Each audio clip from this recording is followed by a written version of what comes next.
regarding Google. Is there any concern now that Iran's actions following Google's dispute with China could indicate that regimes are now going to be targeting U.S. companies and Internet freedoms in general as a means of tighter control? Well, I think that's been happening for quite some time. I don't think this is. I don't think access to the Internet and to open communications is something that has just happened recently. I think this has happened for a while.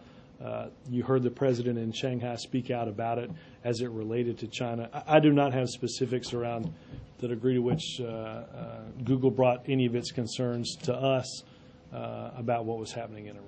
So not whether it's escalating or not with Iran now? I will check with NSC to see if they have anything more particular on this. And the president, he's meeting with Secretary of State Clinton later today. I guess she's going to the Middle East this week. Is he going to be setting any goals for her for that trip?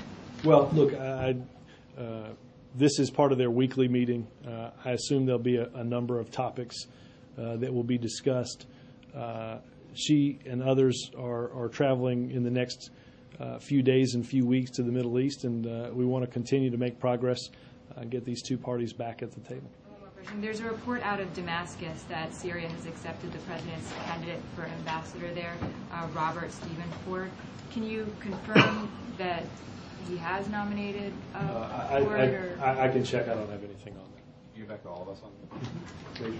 The president told Bloomberg Business Week in the context of a conversation about dealing with the deficit and this commission he's going to set up. The whole point is to make sure that all ideas are on the table. So what I want to do is be completely agnostic in terms of solutions. That was in the write-up of the interview suggests the context of whether or not he would be willing to raise taxes on those Americans, individuals earning less than $200,000. Let me read what he said when he was asked the question the first time. I don't want to prejudge the commission because the whole point of it is to make sure that all ideas are on the table and let's see what folks can come up with. So what the president was saying, which I think the president will set up a commission. The president's not a member of that commission. The president is not going to prejudge the outcome of a commission that he's setting up on an issue as important as getting our deficit and debt under control. That's up to the commission. And I would say this, Major, we hope that Republicans, many of whom supported this commission before they had to vote on this commission, and then they magically didn't support this commission. We hope that when the president signs this executive order and announces his picks for this commission, that they will demonstrate their seriousness in dealing with an issue of this magnitude by taking part in that commission. What's the timeline on that? It's still going to be this week? The snow got us a little off track, so it'll be in the next 10 days or so. How does not prejudging compare with what he said during the campaign? He's not a member of this commission. I think the president has demonstrated through cutting taxes for middle-class families and for holding the line on. The president doesn't believe our economic growth should be predicated on raising taxes on middle-class families. But that being said, the president's just not going to get in the game of prejudging the outcome of a commission that, one, hasn't been set up and hasn't met. I think opposed to any tax increase for those he outlined during the campaign. He does, and he's not going to prejudge what the outcome of the commission will. Would that make him an atheist instead of an agnostic on that matter? I was going to check on that, but I'm not. You had a lengthy conversation with Savannah and Todd this morning on Abdul Muttalib, but I want to ask you one question about that. If Abdul Muttalib, or a case very similar to it, and I know each case was different, presents different facts and different scenarios, would you handle it the way it was this case was handled? I'll say this. We're quite comfortable with the way this one was handled. I'm not going to get into hypotheticals, Major, because this case is different than what happened, obviously, on September 11th. This case is different from the details of what happened with Richard Reed. It's hard to compare apples to oranges in this case. One thing implied is that there's always after action, there's always a look back, and in the process of looking back, absolutely, there. Have you found room for improvement or methodologies that might be executed differently? I know that John Brennan has been tasked in a process to implement changes based on the report that the president originally got on intelligence failures. And the president asked for us to examine all of what was done that day and in the days after to ensure that we were doing this the best way possible. That's the president's role. That's what he asked everyone to do. In a rare alignment, MoveOn.org, Paul Krugman and Bill Kristol all agree the president was wrong when he said he does not begrudge the Wall Street bonuses. But the president didn't say that, Major. I'm saying what they're saying he said. Well, he said success. I don't begrudge success. I don't begrudge Let's not play hypothetical. No, right. no. He said I don't begrudge their success. I don't begrudge their wealth. No. I, like most of the American people, don't begrudge people's success or wealth. Because the question was about. I read the question. You and I talked about this like 4 times.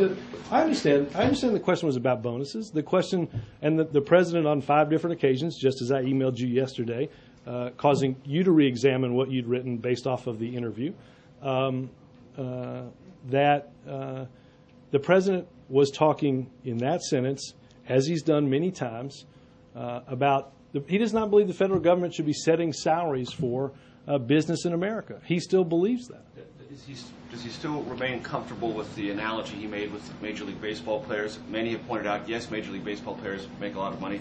No, many of them don't make the World Series, but none of them had anything to do with the financial crisis or bad. Well, I don't think the president would argue that not many baseball players had anything to do with the financial crisis. I don't think that's the point he was trying to make was that there are obscene and shocking salaries and obscene and shocking compensation that don't match what happens with your performance. What and diamond count. Hold on. Let me finish my answer.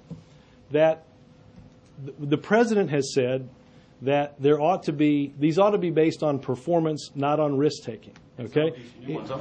No, right. In the sense that yes, they're in stock rather than in right. There should be a say on pay. Shareholders ought to be able to weigh in on this. And he said that salaries like you were talking about with baseball and these bonuses are extraordinary and shocking. Blank fine and diamond, are those obscene bonuses, blank fines and diamonds? The president has spoken repeatedly on these bonuses and finds them, as he did in here, extraordinary and shocking. Have you been asked specifically about blank fines and diamonds? And he said extraordinary and shocking specifically. Are they obscene? Are they an offense? Are they a violation of our moral principles? The president doesn't have any different view on bononuses yesterday than he had 10 days ago or 10 months ago. Because these are different they're moving in type from the ones that were not linked to long-term held stock. Ensuring that bonuses are paid in that way is a movement in the right direction, right? Does that justify the level of these bonuses when through only through the taxpayers' assistance would these banks still even exist? Of course not. Scott. Thanks, Robert. Senator Corker has said that he wants to help out with the financial regulatory reform bill. Senator Grassley is participating in the jobs bill. Mm-hmm. How do you account for this apparent bipartisan goodwill? Well, the snow may indicate that it's all frozen over. No, look, I think let's take these individually. Look, the Finance Committee is working in a bipartisan way on a series of measures to create an environment where hiring can take place, as well as to extend things like unemployment compensation and health care for people that have lost their job. Senator Corker has been very active in this process, in the process of financial reform. I think there are certainly many in this town that want to deal with the problems that people face, whether it's creating jobs or whether it's ensuring that we have rules for the road that protect against the type of excessive risk taking that led to the near collapse